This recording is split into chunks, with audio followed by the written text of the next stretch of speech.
Ya,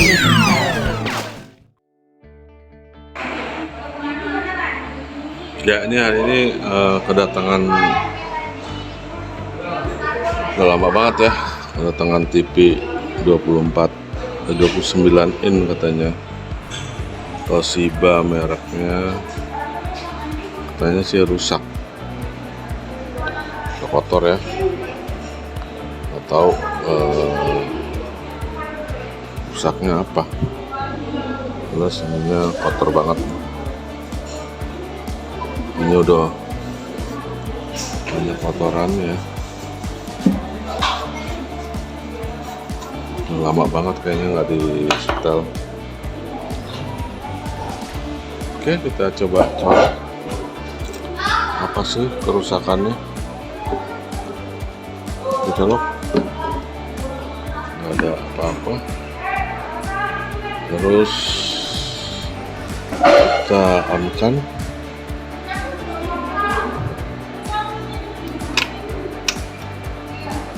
Nggak ada respon apa-apa ya, layar nggak ada nutup apa, nggak ada suara ya,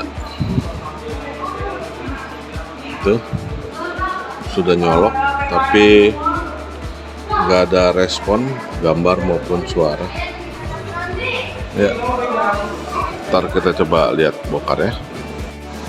Oke, sekarang kita mau coba bongkar TV-nya ya. Kita buka baut-bautnya, tempatin ke sini aja.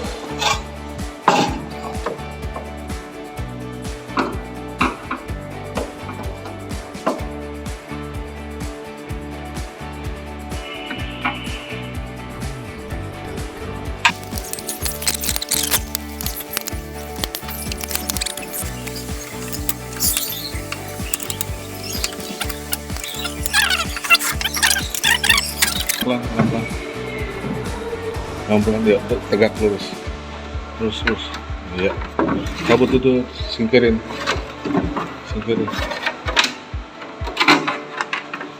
Ya, ini kesini. Nah, ini kayaknya dikoasin di luar deh kayaknya. Kalau di sini repot ya, dibersihin pakai koas ya. Nih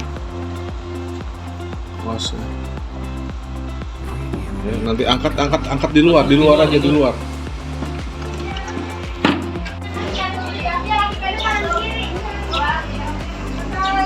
Udah berabad-abad TV ini nggak pernah disetel.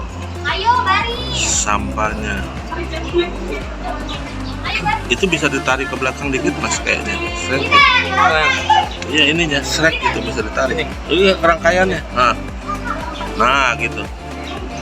Nah gitu kan kelihatan semua. Jadi biar bisa dibersihin.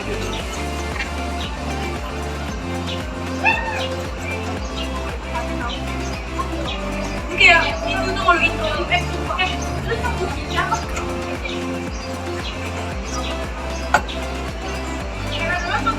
Kanan. Gimana sih lo dulu? Apa?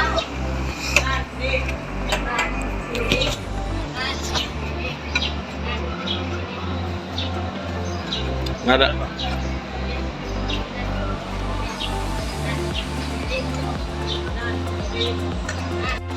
Oke, sekarang udah hasil dibersihin ya, udah kelihatan bersih komponen-komponennya. Ya, tadi kan nggak kelihatan begini karena TV-nya udah mungkin lama nggak disetel ya. Oke, sekarang kita mau coba pisahkan dulu rangkaiannya ya. Nah ini satu nih yang melepas sambungan dari EHT tegangan tingginya. Nah ini mesti hati-hati karena di sini ada masih bisa tersisa tegangan tinggi ya karena saya tadi kan coba-coba nyalain sebelum dibongkar tadi. Caranya kita bisa gunain ini kabel prop yang merah ya. Kemudian kita cari ground ya. Ground boleh kita selipin di heatsink, biasanya boleh di heatsink. Nanti kita adukan ground dengan menyelipkan ini ke sini ya, atau yang ininya aja dulu. Saya karena berdiri kerja sendiri ya, ini saya yakinkan dia mentok masuk ke dalam. Kemudian saya ambil yang satunya ini untuk saya buang ke ground ya. Kalau ada tegangan biasanya ada percikan api gitu ya. Ini kayaknya saya bisa pastikan udah nggak ada ya. Nah, berarti kita bebas membuka coknya ya. Cuman tetap aja nggak bisa pakai tangan saya ini. Saya cepat ya, tangannya kan cuma satu. Oke, sekarang udah terlepas cok playback ini ya. Cok playback dari tempat tabung gambar ini EHT. Berarti kita udah bisa betul-betul memisahkan. Nah, ini buat CRT board ya, RGB output. Kita juga bisa lepaskan dari cangkangnya pelan-pelan sampai lepas. Oke, playback sudah. Ini tadi deflection yoke sudah. Nah, ini konektor buat yoke juga kita boleh lepaskan. Ini konektor yoke ya. Sini kita lepas. Oh, susah.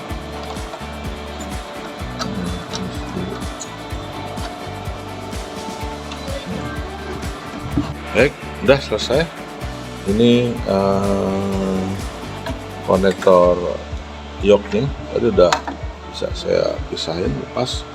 Berarti kita udah bisa betul-betul melepaskan seluruh rangkaian dari tabung gambar ya. Tabungnya udah saya tinggalkan. Ini betul-betul rangkaian modul elektroniknya udah bisa terpisah dari rangkaiannya. Oke, TV-nya mati total. Kalau kita coba diagnosa atau mencari rangkaiannya ya, tampaknya di sini kalau kita coba lihat, ini adalah tegangan utamanya ngambil dari sini. Berarti ini adalah AC cord-nya masuk dari sini ya. Ini AC cord-nya, tegangan masuk dari sini ya. Kemudian dia ada filter EMI, electromagnetic interference. Dia ada satu switch dari sini. Ini untuk filter EMI aja, masukkan AC. Ada satu kabel, mungkin ini ground ya, ke bagian tunernya. Dari sini masuk ke supply-nya, dia pakai kabel 2 buah ini ya, ke sini. Nah, ini dia ada 2 kabel, dia isi 3, dia ke sini untuk kabel on off ya. Kabel on off. Oh, di sini nampaknya ada, saya dapat PTC-nya hancur nih, udah rusak ya. PTC-nya hancur. Nah, ini kita mesti diganti nih. Ya, ini ada air starting, dicoret juga, nggak tahu. Nanti akan kita lihat. Jadi ini bisa di analisa bahwa ini adalah sebagai rangkaian power supply-nya ya. Ini PC-nya yang besar berarti dia mungkin ke sini ya. Trafonya kok nggak ada ya. Kita trafo ini ya gitu ya, mungkinnya mati ya. Nah ini IC utamanya di tuner IF ya, tuner ya. Ini IC utamanya RGB dan segala macam. Kalau kita coba lihat ini IC-nya ditutup ya, kalengin. Ini untuk mungkin IF-nya ini yang dikurungin. Nah, baru ini bagian proses warna dan gambar RGB-nya. Ini IC memori kemungkinan ya. Ini biasanya vertikal, kalau nggak vertikal ini suara ya. Kayaknya kalau nggak vertikal ini suara karena dekat dengan audio output ya. Ini konektor, jadi kayaknya ini ada dua PCB belah dua. Ini konektor antara PCB 1 dan PCB 2. Oke, kita periksa nanti fuse-nya dulu ya. Ini udah kita coba bongkar dan bersihkan dia punya rangkaian pakai kuas ya. Nampaknya Toshiba 29 ini di PCB-nya dibagi menjadi dua bagian ya. Ini misah nih, bagian kiri sama bagian kanan ya. Jadi khusus suara, kemudian pemrosesan gambar, warna, luminan, chroma, RGB, IF sama tuner itu jadi satu modul sendiri, walaupun ini ngikut sedikit. Ini bagian filter MI-nya, electromagnetic interference ya. Nah ini bagian kanan ini nampaknya bagian power ya, khusus bagian power ditambah dengan vertikal ya. Ini vertikal, ini horizontal. Jadi ini power supply-nya. Ini yang dikurungin nih khusus nih pakai garis. Ini terutama bagian-bagian yang cukup berbahaya di sini, yaitu rangkaian SMPS-nya ya, switching mode power supply. Ini STR-nya ada 5 kaki di situ. Nah jadi kemarin kita udah mencoba melihat-lihat, mendiagnosis, kita ketemu ini rangkaian PTC-nya udah jebol ya. Kemudian ini juga muncul ledakan angus nih STR-nya, mungkin udah ada ledakan ya, pernah rusak gitu. Kalau horizontalnya kayaknya masih mulus-mulus saja ya. Nah itu udah angus tuh, meledak tuh kayaknya. Nanti kita coba periksa detail. Kemudian saya juga sudah agak menyisir dioda-dioda yang lain kondisinya normal. Untuk ngetes dioda itu kita bisa gunakan tester ya pada posisi kali 1 ya. Ini posisinya di kali 1, kemudian kita kalibrasi sampai tangan saya 1 ya, jadi agak susah ya. Nah ini kita aduk 2 titik poin ini, dia sampai maksimum, kita lepas, kita aduk ya. Nah ini propnya. Nah itu nyambung enggak, nyambung enggak. Nah kita coba tes ke dioda. Jadi kalau dia anodanya dapat positif ya, katodanya dapat negatif, ini harusnya dia nggak nyimpang pengukurannya, dia nggak nyimpang. Nah ini kan ya, anoda katodanya dapat hitam negatif, jarumnya nggak nyimpang ya.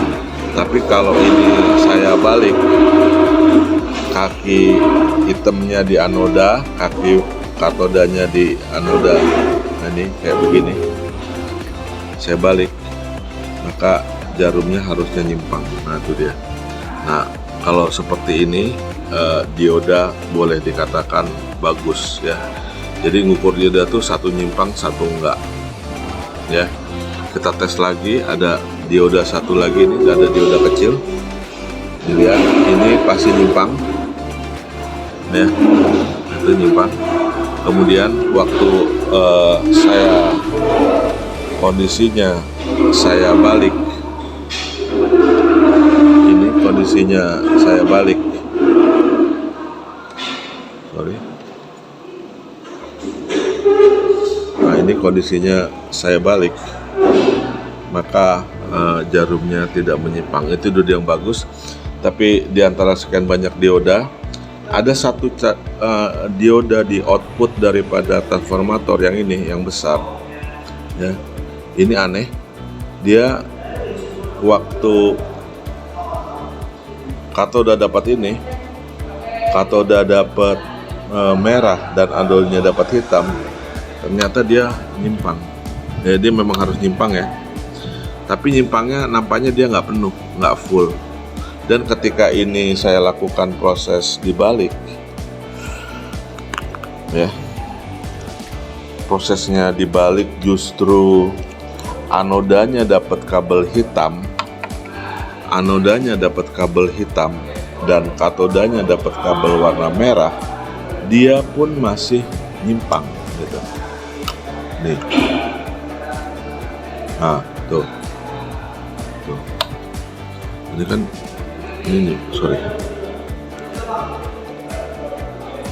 nih, tuh, dibalik masih ada bocor dia, ya, harusnya betul-betul dia tidak nyimpang. Ini dia agak ini, nah ini makanya nanti sebagai salah satu tersangka ya, suspek yang harus kita coba periksa lagi. Nanti kita buka apakah dioda ini masih kondisinya bagus. Jadi di sini aja untuk mencari dioda yang rusak itu harus satu nyimpang satu enggak gitu ya. Kemudian nanti kita coba babat ini resistor-resistornya, kita coba periksa. Kalau fuse ini saya udah periksa bagus ya, bolak-balik nyimpang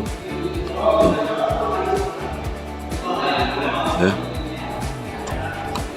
fuse-nya oke. Nah, nyimpang ya. Fuse-nya bagus. Oke, kita coba akan memisahkan dua modul ini karena dia modulnya board ini juga dia terpisah antara bagian kiri dan bagian kanan. Nah, dengan membuka beberapa baut, 1, 2 di sini, 3, 4 di sini ada 5. Beberapa baut sini, kemudian ada soket penghubung antara soket A sama PCB A sama PCB B, dihubungkan sama terminal ini. Maka kita bisa pisahkan PCB ini menjadi dua bagian yang terpisah lah. Jadi PCB-nya dia bisa dipisahkan. Ya, satu tadi saya bilang bagian suara, ini sedikit filter EMI ya, ini IC utamanya, EF dan tuner dan antena video out. Nah ini dengan RGB output, ini satu modul ya, kemudian dia ada horizontal, ini vertikal ya, ini IC vertikalnya, kemudian ini adalah IC SMPS ya, STR, MOSFET-nya, trafonya, ini saklar on off, ini PTC yang kita coba lagi, ini batu dioda rectifier, dioda high frequency, ini kapasitornya, dan ini MOSFET-nya ya, STR itu MOSFET ya. Jadi kita udah bisa terpisah ini secara modul, secara tersendiri. Disinilah nanti kita akan coba lebih jauh lagi. Kita bisa bersihkan sambil kita nanti bisa mendiagnosa, mencopot, memeriksa dioda-dioda yang kita curigai. Oke, pelan-pelan. Oke, setelah melakukan serangkaian uji coba dan pengukuran, nampaknya kita udah selesai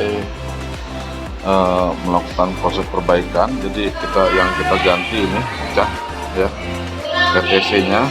Kemudian beberapa suspek atau tersangka yang udah kita ragukan tadinya untuk rusak ini kita udah ukur, ternyata dia masih bagus, ini juga masih bagus. Kemudian ada 2 buah resistor ini yang buat menurunkan tegangan dari feedback dari supply ke bagian pengontrol daripada umpan balik dari optokoper juga bagus. Kemudian ini horizontal output kita udah lepas, kita ukur juga bagus. Ini kita tidak bisa ukur tapi tadinya sudah angus, jadi saya coba ganti saja dengan baru. Jadi ini yang kita lepas spare partnya ini, sama ini yang pecah ya. Ini yang pecah ya, ya 2 ya spare partnya. Tersangka yang lain kayak dioda ini, walaupun dibulak-balik agak nyimpang tadi, ketika kita lepas dia kondisinya itu bagus. Oke, makanya kita mau coba rakit ulang. Jadi dari penghubung PCB 1 dan PCB 2 kita mau pasang, nanti kita hubungkan ke tabung gambar, kita tes apakah IP-nya udah masuk. Tadi saya kasih tegangan dalam kondisi offline. Di sini ada tegangan 300 volt di kapasitor yang besar, berarti dia udah oke. Kemudian di output juga sudah terdapat tegangan. Di output itu di 2 dioda ini, di SMPS outputnya dia sudah ada tegangan ya. Jadi sampai dengan horizontal output, karena dia nggak dipasang, tadi ada tegangan sekitar 50 volt drop di kolektornya. Jadi asumsi saya bahwa rangkaian ini sudah bekerja. Tinggal nanti kita coba pasang apakah betul rangkaian ini sudah kelar. Thank you. Ya, sekarang IP-nya udah nyala, lampu powernya udah nyala ya, udah nyala, tapi kelihatannya ada masalah di horizontal ya, di bawahnya itu nggak penuh. Nanti kita lihat apakah dia posisi yok atau apa. Tapi pada prinsipnya TV-nya udah nyala. Oke, thank you. Oke, kerusakan yang pertama kita sudah bisa kita selesaikan, yaitu kerusakan mati total. Ya, kita ketemu 2 komponen kemarin, yaitu PTC ini jebol. Kemudian kita ganti IC STR-nya. STRG 8656 ya, ini dia sebagai MOSFET daripada rangkaian switching. Ini rangkaian switchingnya ya. Nah, kemudian kerusakan kedua timbul tidak penuh gambarnya. Jadi yang kita curigai adalah bagian vertikalnya. Kita ini udah ketemu IC-nya TDA 7840 ya. Ini IC vertikal, berarti nanti kita akan coba telusuri kerusakan layar tidak penuh itu. Ini untuk yok, konektor deflection yok ya. Ini pasangannya ini dia, ini deflection coil yoknya, ini pasangan konektornya. Nanti ini masuk ke sini ya, ke sini, ini yoknya. Nah, berarti kita akan babat nanti masalahnya ada di kapasitor, kemungkinan besar biasanya. Jadi kapasitor antara vertical out dengan sampai ke deflection yoke yang ke coil sana, ke deflection coil sana ya. Nah, ini kita akan coba buat nanti. Ini kapasitor ini satu, mungkin kita akan coba ganti. Jadi kita akan coba ukur, nanti cabut satu persatu, kita coba tes kapasitor yang ada di bagian vertikal. Saya dapetin ada 4 buah kapasitor di sini. Ada ini satu, sebelahnya ada yang kecil satu, kemudian di belakang ada 2 kapasitor. Ini dia, yang 1100 mikrofarad. Ya, kita cari suspeknya adalah, tersangkanya adalah kapasitor, bukan ini adalah lilitan. Jadi ada 4 buah kapasitor yang kita akan ganti saja nanti langsung 1, 2, 3, 4. Kemudian kerusakan yang ketiga, karena ini 3 in 1, kerusakan ketiga adalah tidak berfungsinya tombol di panel depan. Ada 6 buah tombol, 1, 2, 3, 4, 5, 6. Ini udah ngaco semua ya. Tekan menu yang keluar AV ya, tekan AV yang keluar volumenya juga dinaikin malah turunin malah naik. Ini channel 2 juga dia sudah tidak berfungsi lagi. Jadi kemungkinan ini akan saya ganti semua. Ini udah beli spare partnya, kebetulan udah ada khusus dia, tombol untuk Toshiba. Ini dia tombolnya ya, ini dia yang mau kita ganti. Yang mau kita ganti dengan ada 6 buah tombol ya. Ini yang mau kita gantinya. Ini yang ya, tombol-tombol ini adanya di panel depan. Ini nih, nanti keluarnya ke sini tuh untuk pengaturan menu dan lain-lain. Ya, nanti kita lihat aja. Oke, ini baru aja selesai. Kita coba bongkar switchnya. Ini yang lamanya. Ini mau kita ganti yang baru. Ini yang lama 6, yang baru juga 6. Lubangnya juga ada 6. 2 gafat. Kita pasang. Nah, ini kita dapetin suspek yang kedua ya, di bagian vertikal. Ini tadi nilainya 100 mikro ya, ini terukur 95 mikro, berarti dia masih oke. Ini suspek yang kedua nilainya 470 mikro. Begitu saya coba tes dengan ISR ini, ternyata ini lihat hanya tinggal 233 mikro, padahal ini adalah 470. Berarti ini udah mengalami proses kering ya daripada kapasitornya. Kita ketemu satu ya, nanti ini harus kita ganti. Ini yang 470, yang ini 100 mikro masih ada 2 sel lagi. Kita akan coba lihat nanti hasilnya. Ini suspek nomor 3, kapasitor yang ketiga di horizontal output, nilainya 1000 mikro. Kita coba lihat hasil tesnya.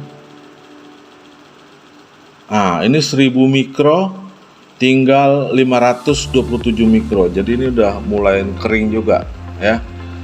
Jadi kita punya 4 suspek, 2 sudah kacau. Ini tadi terukur hanya separuhnya. Ini juga yang 1000 cuman 520. Jadi ini adalah tersangka kedua yang harus kita coba ganti ya, untuk di bagian vertikal, mengatasi masalah layar yang tidak penuh. Baik, ini tersangka nomor 4, kapasitornya kecil cuman 1 mikro di bagian vertikal. Kita coba lihat hasil testingnya ya, 100 nano, 1000 nano, berarti ini normal ya, karena 1 mikro. Ini terukurnya 1037 nano ya, 1 mikro, berarti ini tersangka nomor 4. Oke, berarti kita menemukan 2 tersangka untuk bagian vertikal adalah ini C, 2 buah ya, yang kalau kita coba lihat letaknya itu di sini. Yang ini yang normal ya, ini yang rusak 2 buah. Ini 470 mikro, yang ini adalah 100 mikro ya. Ini adalah IC vertikalnya, ya. Yang rusak tuh di bagian kaki 2 sama kaki 5, kaki 1 ya. Nah kalau kita lihat sudah habis, selesai kita babat bagian vertikal.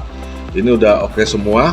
Jalur yang menuju ke depression yoke ini dia, ini terminal yang coilnya. Ini vertikal, ini udah kita coba urut ya.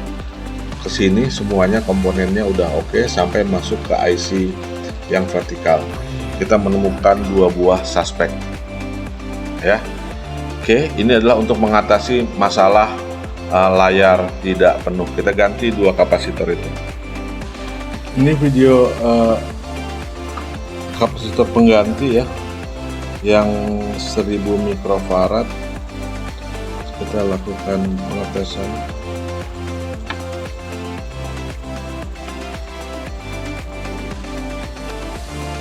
Ya, 970 ya.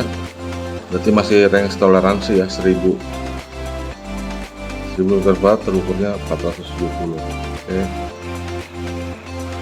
Ini adalah hasil pengukuran kapasitor yang kedua ya, yang 470 ya, terukurnya 447. Berarti ini kapasitornya oke ya, 470, tertulis 447 ya. Kalau yang tadi kan yang rusak sampai separuhnya, tinggal 200-an ya. Jadi ini akan kita pasang 2 buah kapasitor sebagai pengganti daripada kondensator yang sudah kering tadi. Oke, kasusnya udah selesai.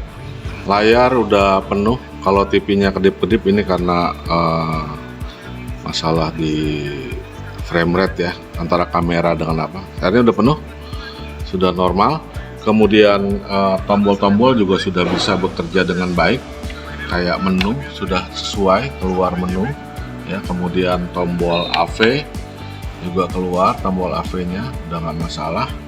Kemudian ada volume ya, volume turun, ini volume naik, udah normal. Tadinya lompat-lompat ya antara volume dengan channel ya. Ini adalah channel ya, channel turun ya, sama channel naik.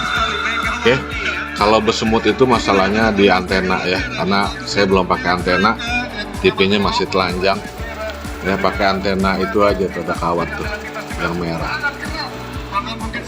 Oke, sudah selesai, TV-nya udah nyala, kerja dengan baik, normal. Terima kasih. Assalamualaikum warahmatullahi wabarakatuh.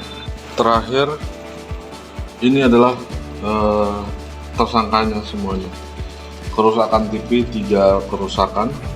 Yang pertama mati total, ini penyebabnya PTC dan IC STR. Kemudian kerusakan yang kedua adalah layar tidak penuh. Penyebabnya 2 buah kapasitor dinyatakan kering di bagian vertikal, yaitu 470 mikro dan 1000 mikro. Ini ya, 2 buah C ini kering. Kemudian yang ketiga, kerusakan error tombol, channel, volume, menu ya. Ini kita nggak tolerir, kita babat langsung, kita ganti ke 66-nya tombol buat pengaturan di depan. Selesai. Berarti ini kerusakan 3-in-1, case is closed ya. Artinya kita tutup kasusnya, sudah ketemu semuanya penyakitnya. Thank you. Alat bantu yang digunakan dalam pengerjaan servis ini adalah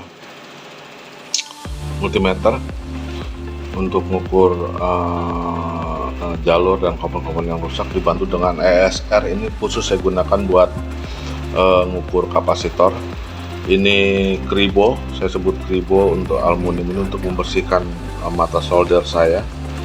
Kemudian ini adalah kontak cleaner untuk membersihkan switch. Tadinya switch itu saya semprot pakai ini, tapi tidak bisa diselamatkan. Jadi ini untuk membersihkan kontak-kontak potensiometer atau switch ya.